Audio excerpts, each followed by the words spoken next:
जवळपास वर्णीमध्ये आपण पाहतो अनेक गृहनिर्माण प्रकल्प हे मार्गी लागलेले आहेत। जसं बीईडी आमच्या वेळी आम्ही सुरू केलं होतं, पोलीस कॅम्पचा आम्ही सांगतो की त्याचा देखील पुनर्विकास चांगला झाला पाहिजे, पोलिसांना घरं आणि रिटायर्ड पोलीस परिवारांना घरं। SRA देखील आपण पाहतोय अनेक स्कीम्स ज्या वर्षानुवर्ष रखडल्या होत्या त्या आम्ही मार्गी लावल्या।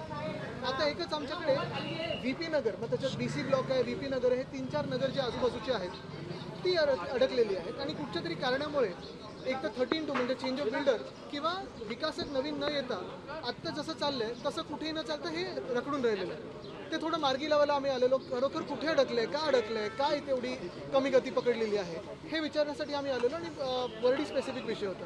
उद्या कर्जमाफीचं 7,000 कोटींचं वितरण होतंय महाराष्ट्र राज्य सरकारमार्फत। धाराशिवमध्ये एक धक्कादायक प्रकार घडलेला आहे। 700 रुपये उसने घेऊन अपंग शेतकऱ्यांना पीक विम्याचा हप्ता भरला होता, 211 रुपये त्याला ही मिळाली। तसं पाहायला गेलं तर पीक विमा असेल किंवा हे आता कर्जमुक्ती जी सरकार कर्जमाफी बोलतं, कारण ह्या सरकारच्या डोळ्यात शेतकरी हे गुन्हेगार असतात आणि म्हणून सतत कर्जमाफी असं हे सांगत असतं।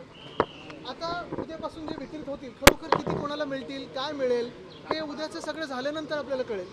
खरोखर शेतकऱ्याची मदत व्हावी ही आमची मनापासून इच्छा आणि म्हणून आता आम्ही त्याच्यावर काही बोलणार। रोहित पवार आणि आपण देखील दोघांनी देखील भेट घेतली। नाही, आमचा वेगळा विषय।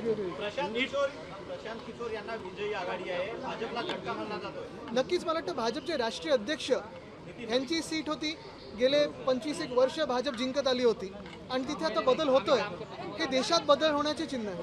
158 खटले प्रलंबित आहेत, परीक्षा गैरव्यवहार जे काय आतापर्यंत आहेत 22 वर्षापासून 158 खटले प्रलंबित आहेत, सुनावणीच झालेली नाही। नीटचं सगळं प्रकरण बाहेर आलं, मात्र ही 22 वर्ष अजूनही प्रलंबित आहेत। मला वाटतं आता रात्री काही इंस्टाग्राम रील्स तुम्हाला परत येतील मित्र म्हणून। वडेट्टीवारांनी म्हटलंय की फडणवीस जर दिल्लीमध्ये गेले आणि अमित शाह मोदींना डावलून जर ते PM झाले तर त्याचं स्वागत केलं जाणार आहे। महाविकास आघाडीची नेमकी भूमिका काय? आणि मला वाटतं भूमिका फडणवीस साहेबांनी पहिली स्पष्ट करावी, त्यांची स्वप्न काय ती स्पष्ट करावी, मग आमची भूमिका आम्ही सांगू। पण मी आधीपणे सांगितलेलं आहे की कदाचित हे आता जे अधिवेशन होऊन गेलं हे मुख्यमंत्री म्हणून त्यांचं शेवटचं अधिवेशन, ते कदाचित दिल्लीत जातील मी सांगितलं। फडणवीस स्वतः म्हणतात की ते महाराष्ट्रातच असतील म्हणून। आता तुम्हाला भाजपची सगळी रणनीती माहिती असते, जे नाही होणार ते सांगायचं होणार आणि जे होणार ते 100% नाही होणार सांगत असतं। भारताच्या कुस्तीपटू ज्यांनी ब्रिजभूषण यांच्यावर आरोप केले होते आणि गंभीर आरोप होते, आज त्यांना न्यायालयाने सोडलेलं आहे। आता जे टीव्हीवर येऊन कल्चरबद्दल सांगतात लोकांना, ही आपली सभ्यता नाही बद्दल सांगतात, त्यांच्यासमोर प्रश्न विचारा, त्यांना विचारा।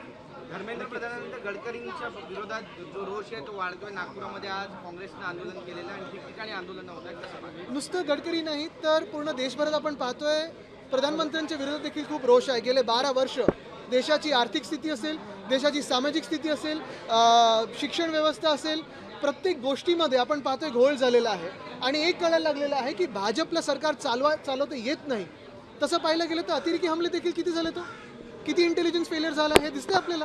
आणि हे सगळं झाल्यानंतर देखील आपण नुसतं भाषणं ऐकायची, त्यांची रील्स पाहायचे, पण पुढे काही होत नाही। E20मुळे किती लोकांचे इंजिन खराब झालेले आहेत। तसं पाहायला गेलं तर मुंबई गोवा महामार्ग झाला 10 वर्ष आम्ही ऐकतो की आता या डिसेंबरपर्यंत झालंय काय पुढे त्याचं? देवेंद्र फडणवीसांचे काका कोण सरकार्यवाह आहेत की बाबा CJPचा जो वापर आहे, आंदोलन झालं ते संविधान विरोधी होतं। संविधान विरोधी होतं। मला वाटतं भाजपला स्वतःचं संविधान या देशावर लादायचं हे दिसायला लागलं आणि म्हणून 2/3 मेजॉरिटी हे मागत आहेत। डिलिमिटेशन हा एक बहाणा आहे, पण जे अधिकार तुम्हाला दिलेत, जे हक्क तुम्हाला दिलेत ते तुमच्याकडून काढून घ्यायचे आहेत आणि म्हणून भाजप 2/3 साठी काम करतं। मोहन भागवत 6 ऑगस्टला मोहन भागवत संवाद साधणार आहेत। मला वाटतं संवाद हा जर लाठीचार्ज करायच्या आधी, टिअर गॅस करायच्या आधी, त्यांच्यावर AK-47 चालवायच्या आधी, तरुण मुला-मुलींना ट्रोल्सनी हैराण करायच्या आधी, माफी मागवायच्या आधी हे सगळं जर संवाद झाला असता तर धर्मेंद्र प्रधान यांचा राजीनामा घेण्याची वेळ आली नसती। हा संवाद खूप उशिरा होत आहे, देर आहे लेकिन दुरुस्त नाही आहे असं होत आहे आणि त्यांना प्रीच करून काही होणार नाही, त्यांना सभ्यता आणि कल्चरबद्दल काय सांगून काही होणार नाही। संवाद दोन्ही बाजूनी झाला पाहिजे। जेनजीच्या मनात काय आहे ते ऐकायला तुम्ही आता हे सगळं दाखवत असाल, पण त्यांच्यावर गंजलेले खिळे लावून लाठ्या चालवलेल्या आहेत, महिलांना कसं हँडल केलेलं आहे, एका तरुण मुलाला धमकी दिली की तुझ्यावर 50 ग्रॅम ड्रगची चिटकू, हे सगळं जेनझी बरोबर झालेलं आहे, ते जेनझी विसरणार नाही। मुंबई महानगरपालिकेतील भ्रष्टाचाराचा विषय एका महिलेला आता स्वतंत्र असणार आहे, आपला जो तुकडा मिळायचा आणि असं आपल्या देशात पक्ष उल्लंघन कायदा पण आहे, पण त्याचं काय झालंय हे आपण पाहतोय. गेले 4 वर्ष त्याच्यावर प्रलंबित आहे. उद्या याबाबत आज पत्रकार परिषद घेते पुन्हा एकदा. उद्या याबाबत सुनावणी आहे. उद्या याबाबत सुनावणी आहे. पक्षचिन्ह आणि या सगळ्या बाबत सुनावणी आहे. अगदी युक्तिवाद केला जाऊ शकतो. काय होईल? मुंबई महानगरपालिका साहेब, राम मंदिरानंतर सिद्धिविनायक मंदिरामध्ये आज त्याच्यावर येतो एक मिनिट. 267 अधिकारी भ्रष्टाचार प्रकरणात सापडले, मात्र त्यांच्यावर कारवाई होऊ शकली नाही.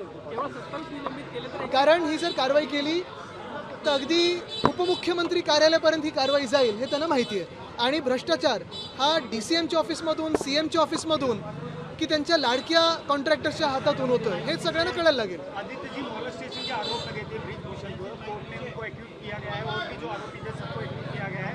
हमने देखा जो महिला रेसलर थे सड़कों पे आए थे, काफी बड़ा आंदोलन भी हुआ. बिल्कुल, आज ये जो उनको अक्विट किया गया है या क्लीन चिट मिली है, जो अभी हमें पिछले 10 दिनों में कल्चर सिखा रहे हैं, भाषा सिखा रहे हैं कि ये सभ्यता है वो सभ्यता है, उनसे सवाल पहले हो कि ये किस सभ्यता में बैठता है.